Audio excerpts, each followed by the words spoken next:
પ્રકરણ 1 ભારતમાં બ્રિટિશ સત્તાનો ઉદય.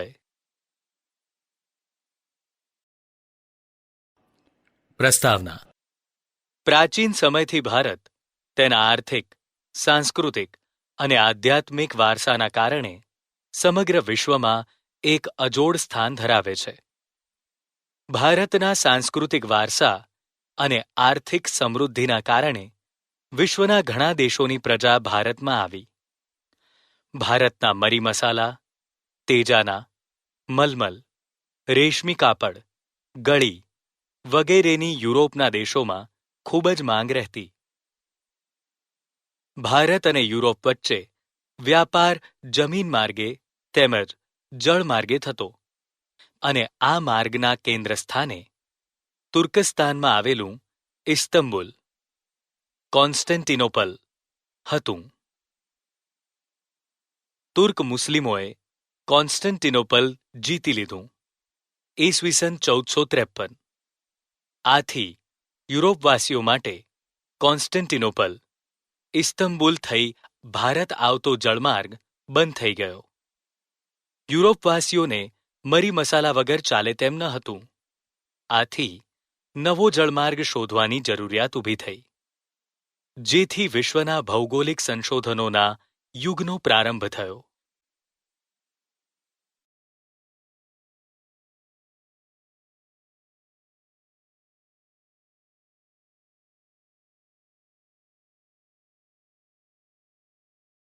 ભારત આવવાના જળમાર્ગની શોધ.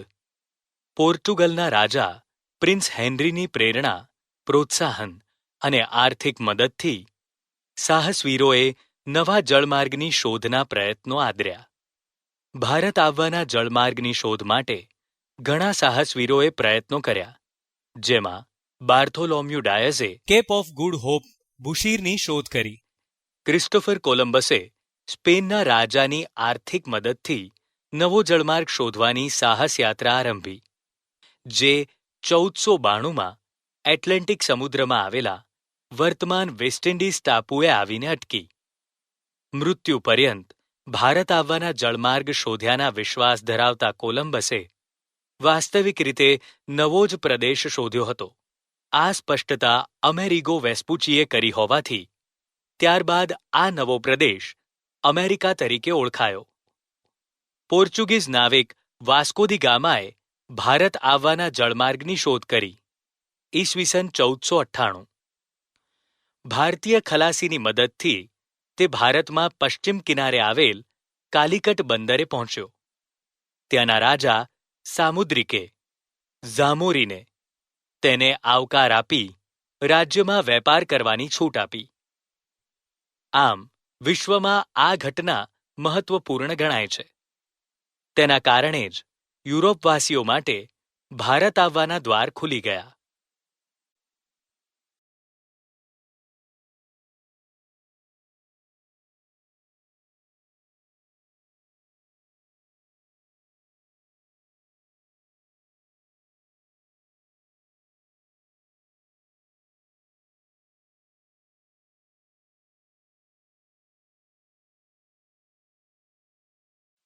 ભારતમાં યુરોપીય પ્રજાનું આગમન. ભારત આવવાના જળમાર્ગની શોધ થયા બાદ ભારતમાં વેપાર કરવા સૌ પ્રથમ પોર્ચુગીઝ, ફિરંગી પ્રજા આવી. 100 વર્ષના સમયમાં પોર્ચુગીઝોએ દીવ, દમણ, ગોવા, કોચીન, મલાક્કા વગેરે પ્રદેશો પોતાના નિયંત્રણમાં લાવી દીધા. પોર્ચુગીઝોને વેપારમાં મળેલી સફળતાથી પ્રેરાઈને હોલેન્ડના ડચ, વલંદાઓ અને ડેનમાર્કની ડેનિશ પ્રજા પણ ભારતમાં વેપાર કરવા આવી. ઇંગ્લેન્ડના વેપારીઓએ ભારત સાથે વેપાર કરવા ઈસ્ટ ઇન્ડિયા કંપનીની સ્થાપના કરી. ઈસવીસન 1600માં ઇંગ્લેન્ડના રાણી એલિઝાબેથે ઈસ્ટ ઇન્ડિયા કંપનીને પૂર્વના દેશો સાથે વેપાર કરવાનો પરવાનો આપતા 1608માં કંપનીનું પ્રથમ વહાણ કપ્તાન વિલિયમ હોકિન્સની આગેવાની હેઠળ સુરત આવ્યું. પરંતુ તેમને ફિરંગીઓના વર્ચસ્વ અને વિરોધના કારણે વેપાર કરવાની પરવાનગી મળી શકી નહીં. આખરે ઈસ્ટ ઇન્ડિયા કંપનીને મુઘલ બાદશાહ જહાંગીર તરફથી વેપાર કરવાનો પરવાનો મળતા સુરતમાં બ્રિટિશ ઈસ્ટ ઇન્ડિયા કંપનીની પ્રથમ કોઠી વેપારી મથક સ્થાપી 1613. શરૂઆતના વર્ષોમાં કંપનીએ સુરત, ભરૂચ, અમદાવાદમાં વેપારી મથકો સ્થાપ્યા, પરંતુ આ પ્રદેશોમાં મરાઠી સત્તાનું પ્રભુત્વ વધતા કંપનીને જોખમ દેખાયું. તેથી તેઓ દક્ષિણ અને પૂર્વ દિશામાં આગળ વધ્યા, જ્યાં તેમણે મછલીપટ્ટમ, આંધ્રપ્રદેશ, સેન્ટ જ્યોર્જ, ચેન્નઈ અને ફોર્ટ વિલિયમ, કોલકાતામાં કોઠીઓ સ્થાપી. મુંબઈ ખાતે વડુ મથક સ્થાપ્યું 1687. 1668માં ભારતમાં વેપાર કરવા ફ્રેન્ચ ઈસ્ટ ઇન્ડિયા કંપનીનું આગમન થયું, જેણે સમય જતાં માહે, કરાઈકલ, પોંડિચેરી, પુડુચેરી, ચંદ્રનગર, મછલીપટ્ટમ વગેરે પ્રદેશોમાં વેપારી મથકોની સ્થાપના કરી.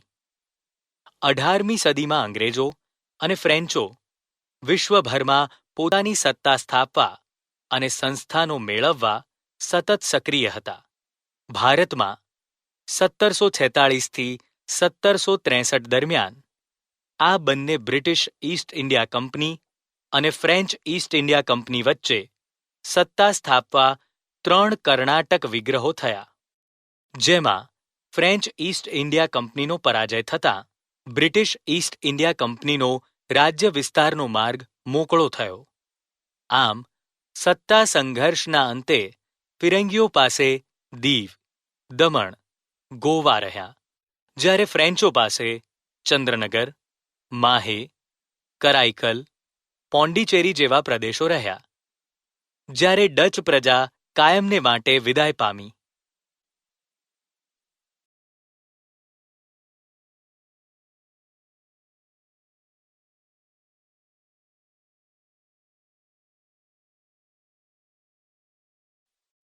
પ્લાસીનું યુદ્ધ.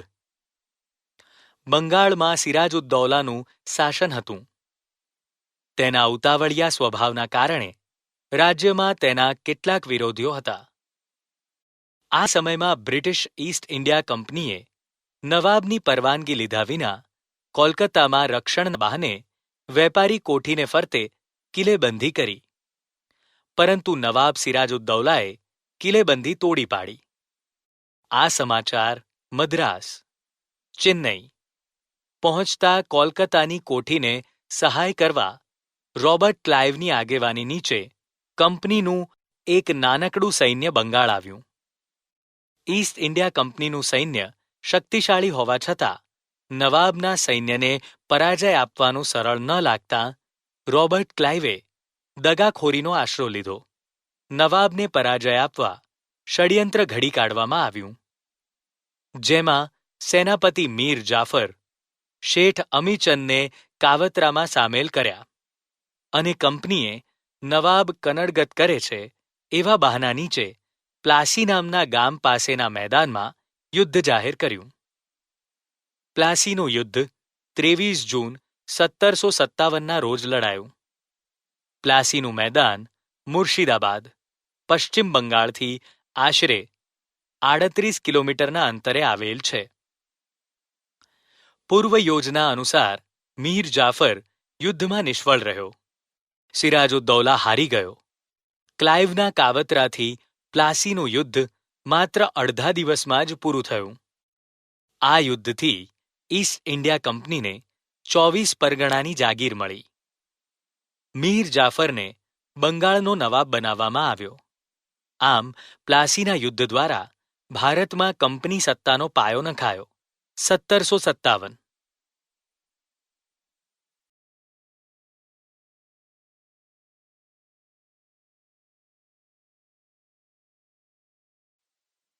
બક્સરનું યુદ્ધ.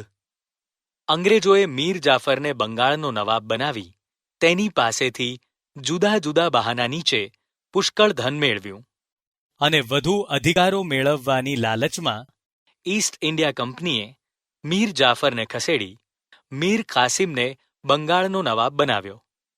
કંપની માટે મીર કાસિમ તો મીર જાફર કરતાં વધુ મહત્વકાંક્ષી સાબિત થયો.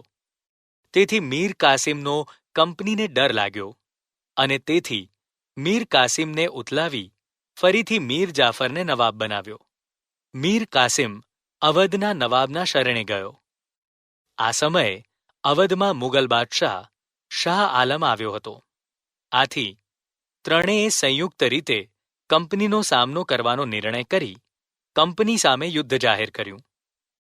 બક્સર મુકામે સંયુક્ત સેનાની સામે ઈસ્ટ ઇન્ડિયા કંપનીએ યુદ્ધ કર્યું 22 ઓક્ટોબર 1764, જેમાં સંયુક્ત સેનાનો પરાજય થતાં કંપનીને બંગાળ, બિહાર અને ઓરિસ્સાની દીવાની સત્તા મળી.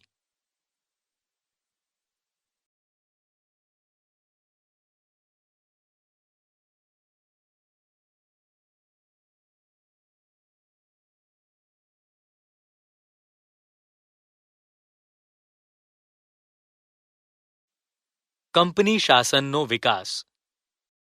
અંગ્રેજ સરકારે નિયામક ધારો પસાર કર્યો ઈસવીસન 1773, જે કાયદા પ્રમાણે બંગાળના ગવર્નરને ગવર્નર જનરલ બનાવી કંપનીના વ્યાપારી અને રાજકીય હિતો તથા પ્રવૃત્તિઓને તેના સીધા અંકુશ નીચે મૂક્યા અને તેની નીચે મુંબઈ મદ્રાસના ગવર્નર અને તેની કાઉન્સિલને મૂકવામાં આવી. આ રીતે વોરન હેસ્ટિંગ્સ ભારતનો પ્રથમ ગવર્નર જનરલ બન્યો. તેના સમયમાં મરાઠાઓ સાથે પ્રથમ મરાઠા વિગ્રહ અને મૈસૂરના હૈદર અલી સાથે દ્વિતીય મૈસૂર વિગ્રહ થયો. આ બંને સત્તાઓનો એક સાથે સામનો કરતા ઈસ્ટ ઇન્ડિયા કંપનીની મુશ્કેલીઓ વધી.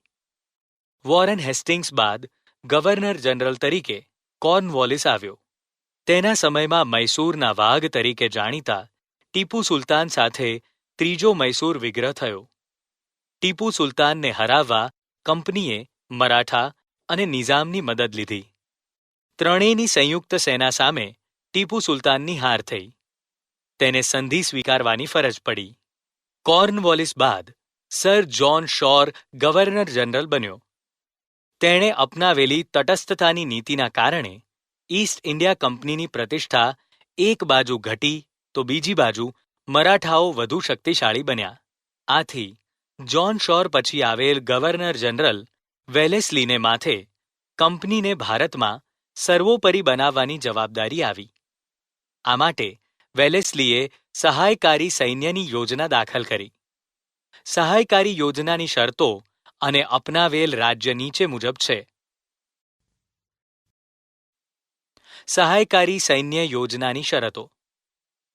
કંપની સરકાર તાલીમ પામેલું સૈન્ય યોજના સ્વીકારનાર રાજ્યને આપશે.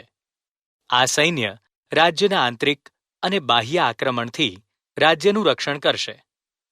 તેના બદલામાં યોજના સ્વીકારનાર રાજાઓએ લશ્કરી ખર્ચ અથવા તેટલી આવક ધરાવતો પ્રદેશ અંગ્રેજોને આપવો. કંપનીની પરવાનગી વિના રાજ્ય અન્ય રાજ્ય સાથે યુદ્ધ કે સંધિ નહીં કરી શકે. રાજ્યના દરબારમાં એક અંગ્રેજ પ્રતિનિધિ રાખવો. અન્ય વિદેશીને પોતાના રાજ્યમાં નોકરીએ રાખવો નહીં. યોજના અપનાવેલ રાજ્યો શાસકો: નિઝામ, મૈસૂર, અવધ, ગાયકવાડ, સિંધિયા, ભોંસલે, હોલકર. આ યોજના એક મીઠા ઝેર સમાન હતી. આ યોજનાનો અમલ કરી વેલેસ્લીએ ઘણા પ્રદેશો ઈસ્ટ ઇન્ડિયા કંપનીમાં જોડી દીધા. ગવર્નર જનરલ વેલેસ્લીએ ટીપુને સહાયકારી યોજના સ્વીકારવા જણાવ્યું, જેનો તેણે ઇનકાર કર્યો. યોજનાના સ્વીકારનો ઇનકાર થતાં કંપની અંગ્રેજોએ નિઝામનો સાથ મેળવી મૈસૂર પર 1799માં આક્રમણ કર્યું. આ ચોથા મૈસૂર વિગ્રહ દરમિયાન ટીપુ અંગ્રેજો સામે લડતા લડતા મૃત્યુ પામ્યો. વેલેસ્લી બાદ ભારતમાં ગવર્નર જનરલ તરીકે હેસ્ટિંગ્સ આવ્યો. તેણે નેપાળ સાથે યુદ્ધ કરી ગુરખાઓને લશ્કરમાં સામેલ કર્યા. પિંઢારાઓ સાથે યુદ્ધ કરી તેમને અંકુશમાં લીધા. ત્રીજો મરાઠા વિગ્રહ કરી કંપનીની સર્વોપરિતા સ્થપાઈ. વિલિયમ બેન્ટિક ભારતમાં અગાઉના ગવર્નર જનરલોની સરખામણીમાં ઉદાર ગવર્નર જનરલ તરીકે ઓળખાય છે.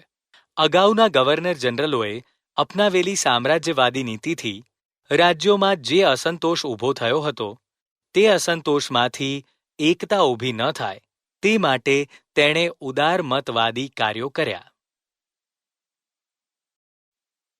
ભારતના ગવર્નર જનરલ તરીકે ડેલહાઉસી આવ્યો 1848. તે ઉગ્ર સામ્રાજ્યવાદી માનસ ધરાવતો હતો. તેણે સામ્રાજ્યવાદી નીતિને પોષવા અને કંપનીનો રાજ્ય વિસ્તાર વધારવા જીત, જપ્તી અને ખાલસા નીતિ અપનાવી. ડેલહાઉસીની ખાલસા નીતિ. યુદ્ધ દ્વારા ખાલસા. પંજાબ, પેગું, નીચલું બર્મા. રાજા અપુત્ર અવસાન પામતા રાજ્ય ખાલસા. સતારા, જૈતપુર, સંભલપુર, ઉદયપુર, ઝાંસી, બઘાત, નાગપુર. ગેરવહીવટના બહાના નીચે ખાલસા. અવધ. કરજની ઉઘરાણી તળે ખાલસા. નિઝામનો વરાડ પ્રાંત. નામ માત્રની સત્તાનો અંત લાવી ખાલસા. કર્ણાટક, તાંજોર.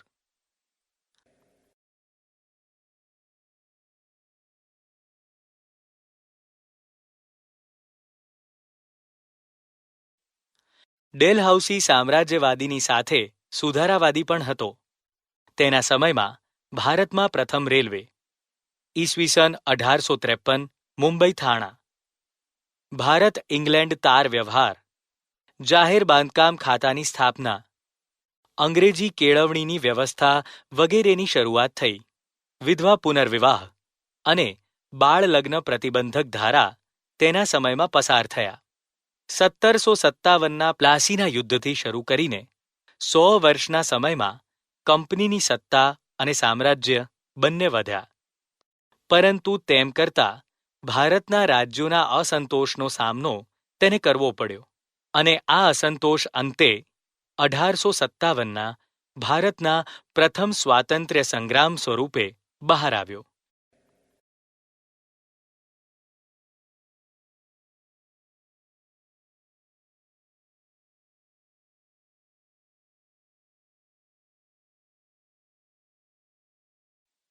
કંપની શાસનની આર્થિક અસરો.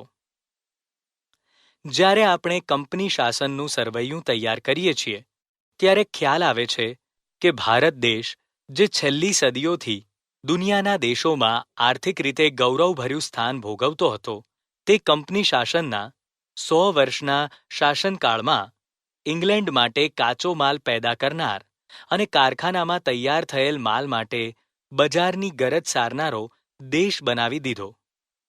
બંગાળ સુતરાઉ કાપડ, કાચું રેશમ, ખાંડ, શણ, મલમલની નિકાસ કરતું 1708થી 1756.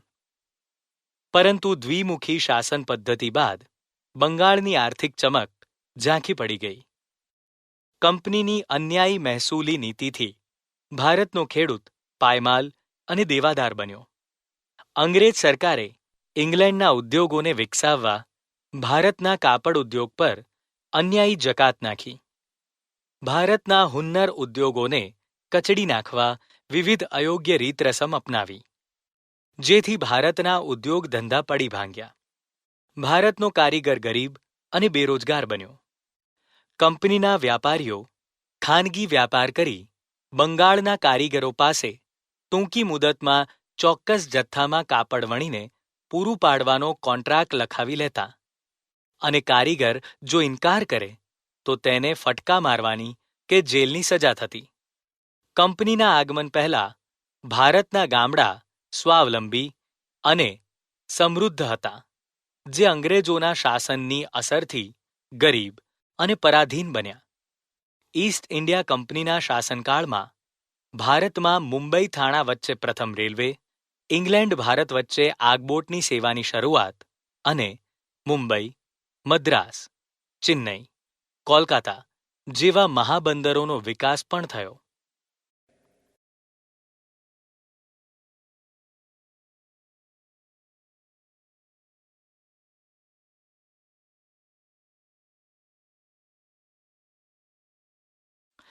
કંપની શાસનની સામાજિક અસરો. બ્રિટિશ વહીવટ દરમિયાન વર્તમાનપત્રોના વિકાસથી ભારતીય પ્રજામાં વિચાર, વાણી સ્વાતંત્ર્યની ભાવના વિકસી. એ સમય દરમિયાન ભારતીય સમાજમાં કેટલાક પ્રદેશોમાં કુરિવાજો જોવા મળતા હતા, જેમાં સતી પ્રથા, પુત્રીને દૂધ પીતી કરવાનો રિવાજ, બાળલગ્ન વગેરે. અંગ્રેજોના સંપર્કથી રાજા રામમોહન રાય, દુર્ગારામ મહેતા, બહેરામજી મલબારી વગેરેએ કુરિવાજો દૂર કરવા કાયદા કરાવ્યા. ભારતમાં વહીવટી માળખાનું અંગ્રેજીકરણ થતાં અંગ્રેજી જાણનાર લોકોની જરૂર ઊભી થઈ. પરિણામે મેકોલેના પ્રયત્નોથી ભારતમાં અંગ્રેજી શિક્ષણ આપવાનો પ્રારંભ થયો. ચાર્લ્સ વુડની ભલામણથી મુંબઈ, મદ્રાસ, ચેન્નઈ, કોલકાતામાં યુનિવર્સિટીની સ્થાપના થઈ.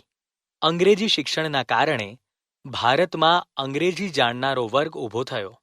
સમય જતાં તેણે સુધારાવાદી માંગણીઓ કરી સુધારાની પ્રક્રિયાને વેગ આપ્યો.